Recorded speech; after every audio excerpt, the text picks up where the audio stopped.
ओम श्री गणेशाय नमः। तो आज हम पढ़ रहे हैं बृहस्पतिवार की व्रत की कथा। इससे पहले हम इसकी विधि को जानेंगे। तो इसकी विधि इस प्रकार से है। बृहस्पतिवार को जो भी स्त्री व पुरुष व्रत करे उनको चाहिए कि वह दिन में एक ही समय भोजन करें, क्योंकि बृहस्पतिश्वर भगवान का इस दिन पूजन होता है। भोजन पीले चने की दाल आदि का करे, परंतु नमक नहीं खाएं। और पीले वस्त्र पहने, पीले ही फलों का प्रयोग करें, पीले चंदन से पूजन करें। पूजन के समय प्रेम पूर्वक गुरु महाराज की कथा ही सुननी चाहिए। इस व्रत को करने से मन की इच्छाएं पूरी होती हैं और बृहस्पति महाराज प्रसन्न होते हैं। धन, पुत्र, विद्या तथा मनवांछित फलों की प्राप्ति होती है। परिवार को सुख शांति मिलती है। इसलिए ये व्रत सर्वश्रेष्ठ और अति फलदायक सब स्त्री व पुरुषों के लिए है। इस व्रत में केले का पूजन करना चाहिए।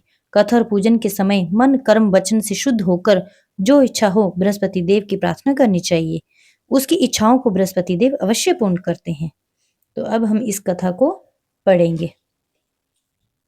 एक समय की बात है कि भारतवर्ष में एक नृपति राज्य करता था। वह बड़ा प्रतापी और दानी था। वह नित्य प्रतिदिन मंदिर में दर्शन करने जाता था। वह ब्राह्मण और गुरु की सेवा किया करता था। उसके दरवाजे से कोई भी निराश होकर नहीं लौटता था। वह प्रत्येक गुरुवार को व्रत रखता एवं पूजन करता था। हर एक दिन गरीबों की सहायता करता था। परंतु यह सब बातें उसकी रानी को अच्छी न लगती। वह ना व्रत करती थी और ना किसी को एक दमड़ी तक दान देती थी, तथा राजा से भी ये सब करने को मना किया करती थी। एक समय की बात है, राजा तो शिकार खेलने वन में गए थे। घर पर रानी और दासी थी। उस समय गुरु बृहस्पति एक साधु का रूप धारण कर राजा के दरवाजे पर भिक्षा मांगने आए। और भिक्षा मांगी तो रानी कहने लगी, हे साधु महाराज, मैं इस दान और पुण्य से तंग आ गई हूँ। मेरे से तो घर का कार्य समाप्त नहीं होता। इस कार्य के लिए तो मेरे पतिदेव ही बहुत हैं। अब आप इस प्रकार की कृपा करें कि यह सब धन नष्ट हो जाए तथा मैं आराम से रह सकूं। साधु बोला, हे देवी, तुम तो बहुत ही विचित्र हो। संतान और धन से कोई दुखी होता है? इसको सभी चाहते हैं। पापी भी पुत्र की और धन की इच्छा करता है। अगर आपके पास धन ज्यादा है तो भूखे मनुष्य को भोजन कराओ, प्याऊ लगवाओ, ब्राह्मणों को दान दो, धर्मशाला बनवाओ, तालाब, कुआं, बाग, बावड़ी आदि का निर्माण करवाओ। निर्धन मनुष्य की कुंवारी कन्याओं का विवाह करवाओ और यज्ञ आदि कर्म करो। जो इस प्रकार के कर्मों से आपका कुल और आपका नाम परलोक में सार्थक होगा एवं स्वर्ग की प्राप्ति होगी। मगर रानी इन बातों से खुश न हुई और वह बोली, हे साधु महाराज, मुझे ऐसे धन की आवश्यकता ही नहीं है जिसको और मनुष्य को दान दूं, जिसको रखने उठाने में मेरा सारा समय ही बर्बाद हो। साधु ने कहा, हे देवी, तुम्हारी ऐसी ही इच्छा है तो ऐसा ही होगा। मैं तुम्हें बताता हूँ, वैसा करना।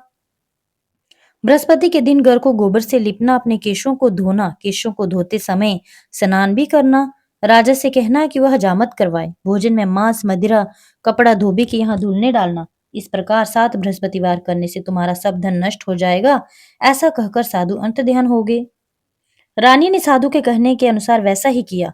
3 बृहस्पतिवार ही बीते थे कि उनका समस्त धन नष्ट हो गया और भोजन के लिए दोनों समय तरसने लगे। सांसारिक भोगों से दुखी रहने लगे। तब राजा रानी से कहने लगा कि रानी, तुम यहाँ पर रहो, मैं दूसरे देश को जाऊं, क्योंकि मुझे यहाँ सब जानते हैं, इसलिए कोई कार्य नहीं कर सकता। देश चोरी प्रदेश भीख बराबर होता है। ऐसा कहकर राजा प्रदेश चला गया। वहां वह जंगल को जाता और लकड़ी काट कर लाता और शहर में बेचता। इस तरह वो अपने जीवन को व्यतीत करने लगा। इधर राजा के घर रानी व दासी दूसी दुखी रहने लगी। किसी दिन भोजन मिलता तो किसी दिन जल पीकर सो जाती। एक समय रानी और दासी 7 रोज बिना भोजन के व्यतीत हो गए तो रानी ने अपनी दासी से कहा, हे दासी, यहाँ पास ही के नगर में मेरी बहन रहती है। वो बड़ी ही धनवान है। तो उसके पास जा और उससे 5 सेर गेहूं मांग ला, जिससे कुछ समय के लिए गुजर हो जाएगी। इस प्रकार रानी की आज्ञा मान दासी उसकी बहन के पास गई। रानी की बहन उस समय पूजा कर रही थी, क्योंकि उस रोज बृहस्पतिवार था। जब दासी ने रानी की बहन को देखा तो उससे बोली, हे रानी, तुम्हारी बहन ने मुझे भेजा है, मेरे लिए 5 सेर गेहूं दे दो। इस प्रकार दासी ने अनेक बार कहा, परंतु रानी ने कुछ उत्तर ना दिया, क्योंकि उस समय बृहस्पतिवार की कथा सुन रही थी। इस प्रकार जब आंधी को किसी प्रकार उत्तर नहीं मिला तो वह बहुत दुखी हुई और क्रोध भी आया और लौटकर अपने गांव रानी के पास आकर बोली, हे रानी, तुम्हारी बहन तो बहुत ही अभिमानी है। वो छोटे मनुष्य से बात ही नहीं करती, इसलिए मैंने उससे कहा तो उसने कोई उत्तर नहीं दिया। मैं वापस चली आई। रानी बोली, हे दासी, उसमें उसका कोई भी दोष नहीं है। जब बुरे दिन आते हैं तब कोई सहारा ही नहीं देता है। अच्छे बुरे का पता आपत्ति में आकर लगता है। जो ईश्वर की इच्छा होगी वही होगा। यह सब हमारे भाग्य का दोष है। इधर उस रानी ने देखा कि मेरी बहन की दासी आई थी, परंतु मैं उससे नहीं बोली। इससे वो बहुत ही दुखी हुई होगी। यह कथा को सुन और विष्णु भगवान का पूजन समाप्त कर रानी बहन के घर चल दी और जाकर अपनी बहन से कहने लगी कि हे बहन, मैं बृहस्पतिवार की व्रत की कथा कर रही थी। तुम्हारी दासी गई, परंतु जब तक कथा होती है तब तक ना उठते हो ना बोलते हैं, इसलिए मैं ना बोली। कहो दासी क्यों गई थी? रानी बोली, बहन हमारे अनाज नहीं था। वैसे तुमसे कोई बात तो छिपी नहीं है, इस कारण मैंने दासी को तुम्हारे पास 5 सेर गेहूं लेने के लिए भेजा था। रानी बोली, बहन देखो, बृहस्पतिवार भगवान सब मनोकामना पूर्ण करते हैं। देखो, शायद तुम्हारे घर में अनाज रखा हो। इस प्रकार जब रानी ने सुना तो घर के अंदर गई और वहां उसे गेहूं का घड़ा मिल गया। तब तो उस रानी और बांदी को बहुत खुशी हुई और दासी से कहने लगी, बांदी कि देखो, वैसे हमने अन्न नहीं मिलता तो हम भी रोज व्रत ही करते थे। अगर इनसे व्रत की विधि और कथा कथा पूछ ली जाए तो हम भी व्रत किया करेंगे। तब उस रानी ने अपनी बहन से पूछा कि हे बहन, बृहस्पतिवार की व्रत की कथा कैसे है तथा यह व्रत कैसे करना चाहिए? रानी की बहन ने कहा, गुरु के व्रत में चना की दाल मुनक्का से विष्णु भगवान का केले की जड़ में पूजन करें और दीपक जलाएं, पीला भोजन करें तथा कहानी सुनें। इस प्रकार करने से गुरु भगवान प्रसन्न होते हैं, अन्न पुत्र धन देते हैं, मनोकामना पूर्ण करते हैं। इस प्रकार रानी और दासी दोनों ने निश्चय किया कि बृहस्पतिवार भगवान का पूजन जरूर करेंगे। 7 रोज बाद जब बृहस्पतिवार आए तो उन्होंने व्रत रखा, गुड़साल में जाकर चना गुड़ बिन लाई तथा उसकी दाल से केले की जड़ तथा विष्णु भगवान का पूजन किया। अब भोजन पीला कहाँ से आए? बेचारी बड़ी दुखी हुई, परंतु उन्होंने व्रत किया था जिस कारण गुरु भगवान बहुत प्रसन्न थे। 2 थालों में सुंदर पीला भोजन लेकर आए और दासी को देकर बोले, यह तुम्हारे और रानी के लिए भोजन है, तुम दोनों करना। रानी दासी रानी को बोली कि देखो, भोजन आया है।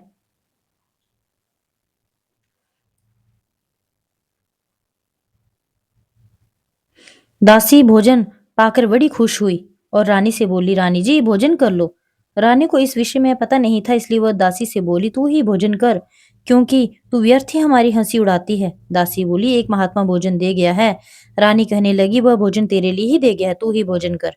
दासी ने कहा, वह महात्मा हम दोनों को 2 थालों में भोजन दे गया है, इसलिए हम और तुम दोनों ही साथ साथ भोजन करेंगे।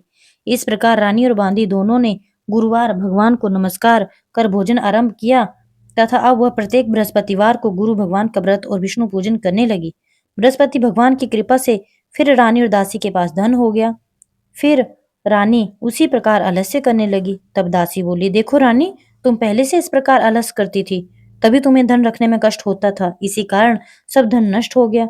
अब गुरु भगवान की कृपा से धन मिला है, तब भी तुम्हें आलस्य होता है। बड़ी मुसीबतों के बाद हमने यह धन पाया है, इसलिए दान पुण्य करना चाहिए तथा भूखे मनुष्य को भोजन करवाओ, प्याऊ लगवाओ, ब्राह्मणों को दान दो, कुआं तालाब बावड़ी आदि का निर्माण करो, मंदिर पाठशाला बनवाकर दान करो, कुमारी कुंवारी कन्याओं का विवाह करो, धन को शुभ कर्मों में खर्च करो, जिससे तुम्हारे कुल का यश बढ़े तथा स्वर्ग प्राप्त हो और पितृ प्रसन्न हो।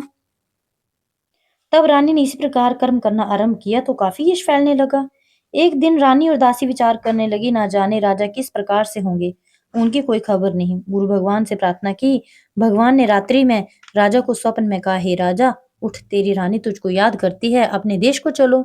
राजा प्रातःकाल उठा और विचार करने लगा, स्त्री जाति खाने और पहनने की संगनी होती है, पर भगवान की आज्ञा मानकर वह अपने नगर के लिए चलने को तैयार हो गया। इससे पूर्व जब राजा प्रदेश चला गया था तो प्रदेश में दुखी रहने लगा। प्रतिदिन जंगल से लकड़ी बीनकर लाता और उन्हें शहर में बेचकर अपने दुखी जीवन को बड़ी कठिनता से व्यतीत करता था।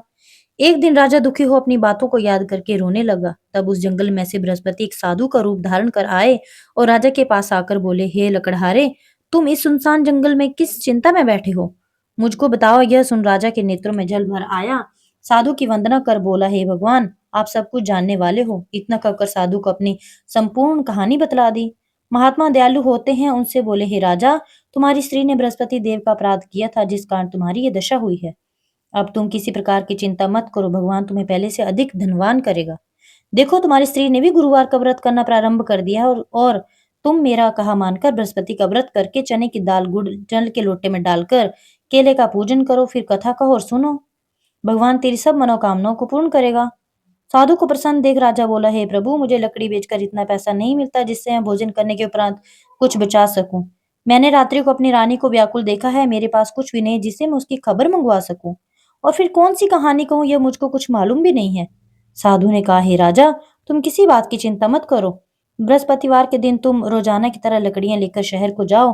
तुमको रोज से दुगना धन प्राप्त होगा, जिससे तुम भली भांति भोजन कर लोगे तथा बृहस्पति की पूजा का सामान भी आ जाएगा। बृहस्पतिवार की कहानी निम्न प्रकार से है। प्राचीन काल में एक ब्राह्मण था। वह बहुत ही निर्धन था, उसके कोई भी संतान नहीं थी। उसकी स्त्री बहुत मलिनता के साथ रहती थी। वो ना तो स्नान करती थी और ना ही पूजा पाठ किया करती थी। प्रातः काल उठते ही सर्वप्रथम भोजन करती थी, बाद में अन्य कोई कार्य करती थी। इससे ब्राह्मण देवता बड़े दुखी थे। बेचारे बहुत ही कुछ कहते थे, किंतु उनका कोई परिणाम न निकला। भगवान की कृपा से ब्राह्मण की स्त्री के कन्या रूपी रत्न पैदा हुआ और वह कन्या अपने पिता के घर में बड़ी होने लगी। वह बालिका प्रातः स्नान करके विष्णु भगवान का जाप करने लगी। बृहस्पतिवार को व्रत करने लगी। अपने पूजा पाठ को समाप्त करके स्कूल को जाती तो अपनी मुट्ठी में जौ भर के ले जाती। पाठशाला के मार्ग में डालती जाती। तब ये जो स्वर्ण के हो जाते तो लौटते समय उनको बीनकर घर ले आती थी। एक दिन वह बालिका सूप में उन सोने के जौ को फटक कर साफ कर रही थी। उसके पिता ने देख लिया और कहा, हे बेटी, सोने के जौ को फटकने के लिए सोने का सूप होना चाहिए। दूसरे दिन गुरुवार था। इस कन्या ने व्रत रखा और बृहस्पति से प्रार्थना करके कहा, हे प्रभु, यदि मैंने आपकी पूजा सच्चे मन से की है तो मेरे लिए सोने का सूप दे दो। बृहस्पति देव ने उसकी प्रार्थना स्वीकार कर ली। रोजाना की तरह वह कन्या जौ फैलाती हुई जाने लगी।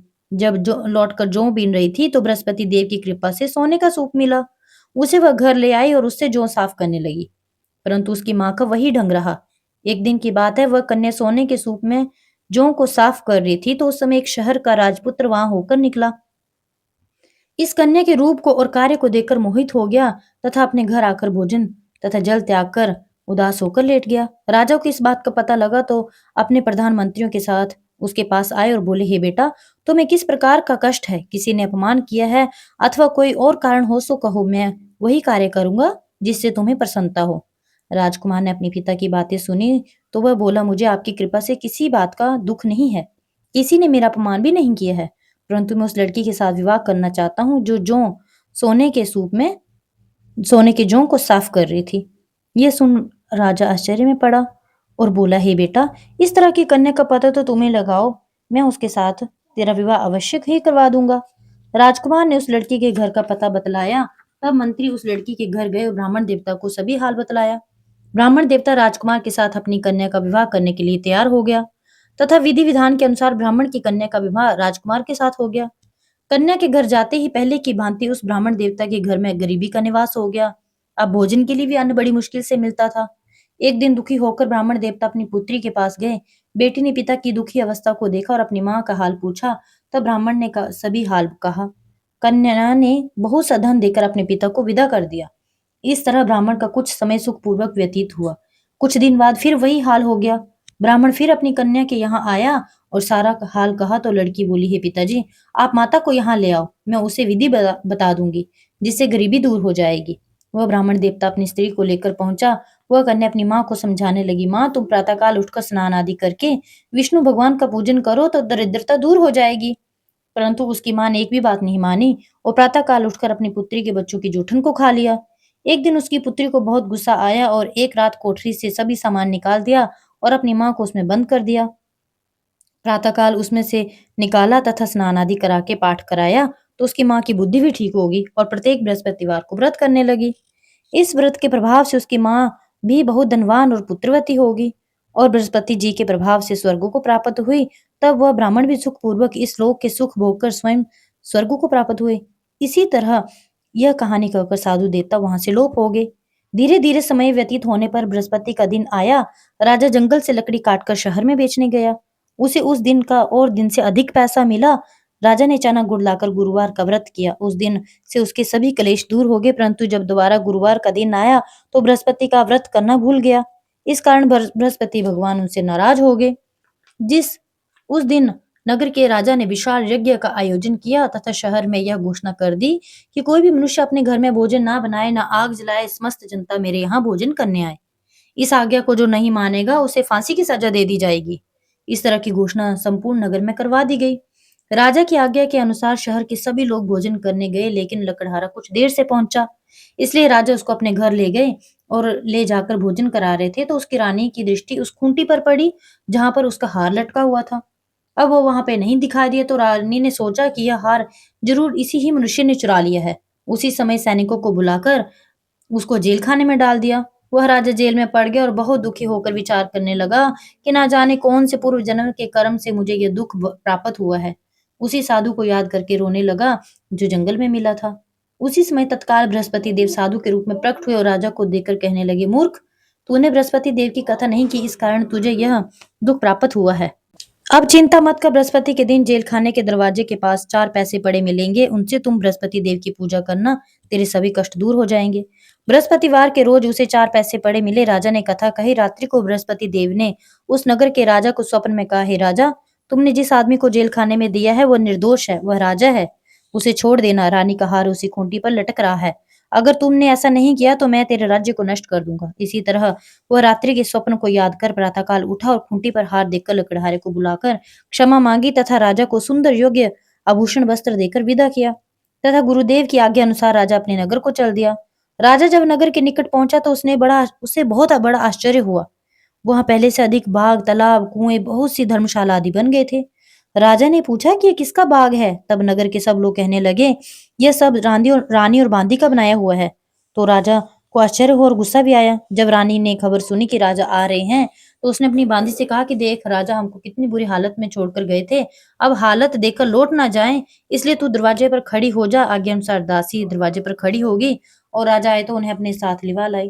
तब राजा ने क्रोध करके अपनी तलवार निकाली और उससे पूछा कि यह बताओ कि यह धन तुम्हें कहाँ से प्राप्त हुआ है? तब उन्होंने कहा कि हमें यह सब धन बृहस्पति देव के प्रभाव से प्राप्त हुआ है। राजा ने निश्चय किया कि 7 दिन बाद तो सभी बृहस्पति देव का पूजन करते हैं, परंतु मैं प्रतिदिन दिन में 3 बार कथा करा करूंगा तथा रोज व्रत किया करूंगा। अब हर समय राजा के दुपट्टे में चना दाल बंधी रहती तथा दिन में 3 बार कहानी कहता। एक दिन राजा ने दुपट्टे में एक दिन राजा ने विचार किया कि चलो अपनी बहन के यहाँ जाते हैं। इस तरह निश्चय कर राजा घोड़े पर सवार होकर अपनी बहन के यहाँ चलने लगा। मार्ग में उसने देखा कि कुछ आदमी एक मुर्दे को लिए जा रहे हैं। उन्हें रोककर राजा कहने लगा, अरे भाइयों, मेरी बृहस्पति की कथा सुन लो। वो बोले, लो, हमारा आदमी मर गया और इसको अपनी कथा की पड़ी है। परंतु कुछ आदमी बोले, अच्छा कहो, हम तुम्हारी कथा भी सुनेंगे। राजा ने दाल निकाली और कथा प्रारंभ कर दी। अभी कथा आधी ही हुई थी कि मुर्दा हिलने लगा और जब कथा समाप्त हो गई तो राम राम कहकर वह मनुष्य खड़ा हो गया। आगे मार्ग में उसे किसान खेत में हल चलाता मिला।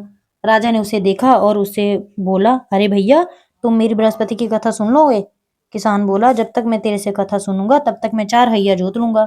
जा अपनी कथा किसी और को सुनाना। इस तरह राजा आगे चलने लगा। राजा के हटते ही बैल पछाड़ खाकर गिर गए और किसान के पेट में बड़ी जोर का दर्द होने लगा। उस समय उसकी माँ की रोटी लेकर आई। उसने यह सब देखा तो अपने पुत्र से सभी हाल पूछा और बेटे ने सभी हाल माँ को कह दिया। तो बुढ़िया दौड़ी दौड़ी घुड़सवार के पास गई और उससे बोली, मैं तेरी कथा सुनूंगी, तू अपनी कथा मेरे खेत में चलकर सुनाना। राजा ने बुढ़िया की बात को मान लिया और उस कथा सुनते ही उस राजा का कथा सुनते ही उसके पेट में दर्द ठीक हो गया और राजा भी अपनी बहन के घर पहुंच गया। भाई बहन ने भाई की खूब मेहमानी की। दूसरे प्रातः काल राजा जागा तो वह देखने लगा कि सब लोग भोजन कर रहे हैं। राजा ने अपनी बहन से कहा कि ऐसा कोई मनुष्य है जिसने भोजन ना किया हो और जो मेरी बृहस्पतिवार की कथा सुन ले।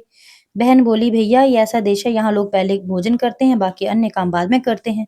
अगर कहो तो मैं पड़ोस में देख कर आऊं। वह ऐसा कहकर देखने चलेगी, परंतु उसे ऐसा कोई भी व्यक्ति नहीं मिला जिसने भोजन न किया हो। अतः वह एक कुम्हार के घर गई जिसका लड़का बीमार था। उसे मालूम हुआ कि उसने ये 3 दिन से भोजन नहीं किया है। रानी ने अपने भाई की कथा सुनने के लिए कुम्हार को कहा। वह तैयार हो गया। राजा ने कुम्हार के घर जाकर बृहस्पति की कथा कही, जिससे सुनकर उसका लड़का ठीक हो गया। अब तो राजा की प्रशंसा होने लगी। एक रोज राजा ने कहा, बहन, अभी मैं जा रहा हूँ, तुम भी तैयार हो जाओ। बहन ने अपनी सास से कहा। सास ने कहा, हाँ चली जा, परंतु लड़कों को मत लेके जाना, क्योंकि तेरे भाई की कोई औलाद नहीं है। बहन ने अपने भाई से कहा, हे भैया, मैं तो चलूंगी, परंतु कोई बालक नहीं जाएगा। राजा बोला, जब बालक नहीं जाएगा तो तुम क्या करोगी? बड़े दुखी मन से राजा अपने नगर में लौट आया। राजा ने अपनी रानी से कहा, हम निर्वंशी राजा हैं, हमारे भाग्य में औलाद का मुख देखना नहीं लिखा है। रानी बोली, हे प्रभु, बृहस्पति देव ने हमें सब कुछ दिया है, हमें औलाद भी अवश्य देंगे। उसी रात को बृहस्पति देव ने राजा से स्वप्न में कहा, राजा उठ, सभी सोच त्याग दे, तेरी रानी गर्भ से है। राजा को यह बात सुनकर बड़ी खुशी हुई। 9वें महीने में उसके गर्भ से एक सुंदर पुत्र पैदा हुआ। तब राजा बोला, हे रानी, स्त्री बिना भोजन के रह सकती है, परंतु बिना कहे नहीं रह सकती। जब मेरी बहन आए तो तुम मुझसे कुछ मत कहना। रानी ने सुनकर हाँ कर दी। जब राजा की बहन ने यह शुभ समाचार सुना तो वो बहुत ही खुश हुई और बधाई लेकर अपने भाई के यहाँ आई। तभी रानी ने कहा, घोड़ा चढ़कर नहीं आई, गधा चढ़ के आई। राजा की बहन बोली, भाभी मैं इस प्रकार न कहती तो तुम्हें औलाद कैसे मिलती। बृहस्पति देव ऐसे ही हैं, जैसे जिसके मन में कामनाएं हैं सभी को पूर्ण करते हैं। जो सद्भावना पूर्वक बृहस्पति का व्रत करता है, एवं कथा पढ़ता है, सुनता है और दूसरों को सुनाता है, बृहस्पति देव उनकी मनोकामनाओं को पूर्ण करते हैं। भगवान बृहस्पति सदैव उसकी रक्षा करते हैं। संसार में सद्भावना से भगवान जी का पूजन व्रत सच्चे हृदय से करते हैं, उनकी सभी मनोकामनाएं पूर्ण करते हैं। जैसी सच्ची भावना से राजा और रानी ने उनका गुणगान किया तो उनकी सभी इच्छाएं बृहस्पति देव ने पूर्ण की थी।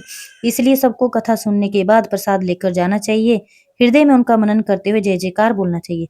बोलो बृहस्पति देव की जय, विष्णु भगवान की जय।